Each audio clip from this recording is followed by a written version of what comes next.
This business segment is presented by Jazz.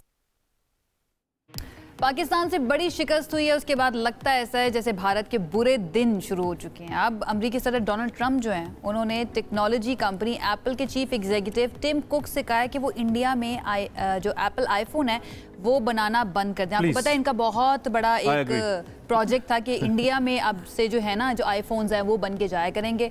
आपको पता है ट्रंप गुज़श्ता रोज़ कतर के दारुल हुकूमत दोहा में मौजूद थे। एक प्रेस कॉन्फ्रेंस में उन्होंने ये बात कही है और कहा है, टिम कुक को उन्होंने मुखातिब किया और कहा है कि हमने पहले ये बर्दाश्त किया कि आप चाइना में जाके ये सब कुछ कर रहे थे, अब आप इंडिया में करना शुरू हो गए हैं तो बस रुक जाए, वापस आ जाए। डर यही लगता है खुदा ना खास्ता बीफ की तस्वीरें आईफोन पे बैन हो जाएंगी, इंडिया में बना वो आवाज़ें अजीब हो जाएंगी, एक्सेंट तब्दील हो जाएंगे। We don't want it. $500 billion की कंपनी उन्होंने कहा आप बना रहे हैं, लेकिन अब मैंने सुना है कि आप इंडिया में ये फैक्ट्रियाँ लगा रहे हैं। मैं नहीं चाहता आप इंडिया में आईफोन की कंपनी लगाएं या आईफोन बनाएं। उन्होंने कहा मुझे ये नहीं पसंद। खैर सदर ट्रंप की दिलचस्प बातें इससे पहले आती है, उन्होंने पता है पेपर स्ट्रॉस पे पाबंदी लगाई थी जी। उनको पसंद नहीं हो तो अभी ही इज़ वेरी ब्लंट। इसका क्या असर है और क्या वाकई अब दुनिया का एतबार भारत से उठ रहा है? मैन्युफैक्चरिंग क्वालिटी के हवाले से मसाइल हैं या भारत ने जिस तरीके से राफेल को मिस हैंडल किया या मुख्तलिफ डिफेंस सिस्टम्स को मिस हैंडल किया, दुनिया ट्रस्ट नहीं कर रही है उसकी इंटेंट। ये बड़ा अहम मौजू है। हमारे साथ फरहान साहब मौजूद हैं। आपको मालूम है फरहान भाई साहब, हम रोज़ाना की बुनियाद पर अहम इकॉनमी के मौजूद लेकर आते हैं, तो आज भी ज़रा इनकी राय लेते हैं टेक्निकली। कैसे हैं सर, खैरियत से? जी अल्हम्दुलिल्लाह। प्योर जुमा वाइब आज? जी बिल्कुल, आज यौम जुमा है और हमारी भी है। फतह के बाद यौम तशक्कुर है, पहला यौम जुमा है, आज शुक्र का दिन। तो आपने ग्रीन के साथ मैच भी किया। अच्छा sir, you have a question? I really want to know कि ये जो तब्दीली आ रही है ट्रंप के लहजे में या ट्रंप जो मुतालबात कर रहे हैं या जिस तरह के स्टेटमेंट्स दे रहे हैं, ये इस कॉन्फ्लिक्ट के बाद आ रही है, पाकिस्तान की फतह के बाद आ रही है और उनको एहसास हो रहा है कि ये स्ट्रेटेजिक पार्टनर जिसको हमने बनाया हुआ था ये ठीक नहीं है, या इससे पहले ही आपको लगता है कि ट्रंप की पॉलिसी ही यही थी? इस फतह के नतीजे में दुनिया में जो तासुर फैला है वो ये फैला है कि भारत की मिसाल एक बड़े गुब्बारे की सी थी जिसमें से अब फूंक निकल चुकी है। ये रियलिटी है। और ये इंडो पाक जो एक रियलिटी होनी चाहिए थी और थी माजी में, उसमें जनाब इंडिया को बढ़ा चढ़ा के बयान किया गया।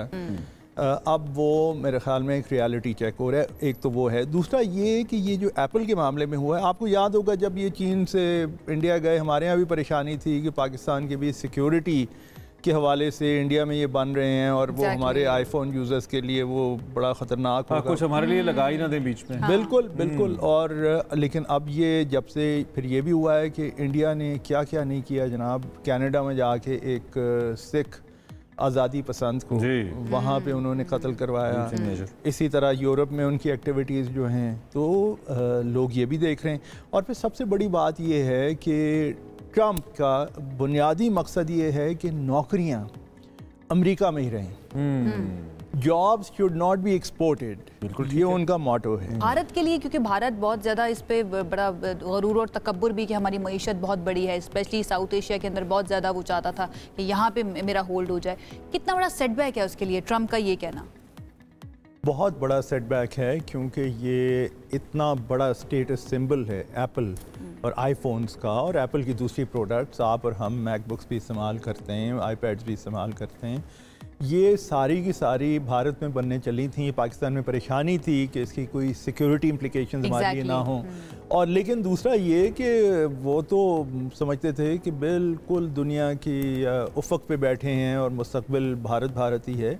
अब वो सब कुछ ख़त्म हो रहा है। ये जो जंग इन्होंने लड़ी पाकिस्तान के साथ, बहुत बड़ी गलती। और हमें ये नहीं भुलाना चाहिए कि आज से 27 साल पहले एक और उन्होंने बड़ी गलती की थी। एटमी टेस्ट कर लिए थे, पाकिस्तान ने भी टेस्ट करके अपने आप को न्यूक्लियर पावर साबित किया। और आज तक पाकिस्तान और भारत न्यूक्लियर और मिसाइल में हम पल्ला हैं। ऐसा ही है। तो अगर पाकिस्तान और भारत का माशी मुकाबला की मवाजना किया जाए तो ठीक है, उनकी इकॉनमी का साइज़ बड़ा होगा, लेकिन ये डिफेंस में और ख़ास तौर पे जो हाल ही में लड़ाई हुई है, इसके बाद तो कोई ये नहीं कह सकता कि हम हम पल्ला नहीं हैं। और ये हमें जहन में रखना चाहिए। ठीक है। अच्छा, मेन क्या कहना चाहिए, बैटल फील्ड तो है वो इकोनॉमी ही है। जी बिल्कुल। डोनाल्ड ट्रंप भी जब बोले तो उन्होंने कहा कि trade can solve things and I've used the tool, trade as a tool, जिसके बाद ये de-escalation हुई है। इस सारी सूरत हाल के बाद जब भारत एक तो डिफेंस के पॉइंट ऑफ व्यू से उसकी सुबकी है, आप इकोनॉमिकली भारत के लिए हालात साजगार देखते हैं आने वाले वक्त में? चूँकि जिस तरह की इंटेंट है हिंदुत्व की या नरेंद्र मोदी की, वो तो जंग के उस टेम्परेचर से निकल नहीं रहे। जैसे कि आज भी हम कह रहे हैं कि खदशा मौजूद है कि दोबारा से जारियत हो सकती है, इसको कैसे देख रहे हैं आप?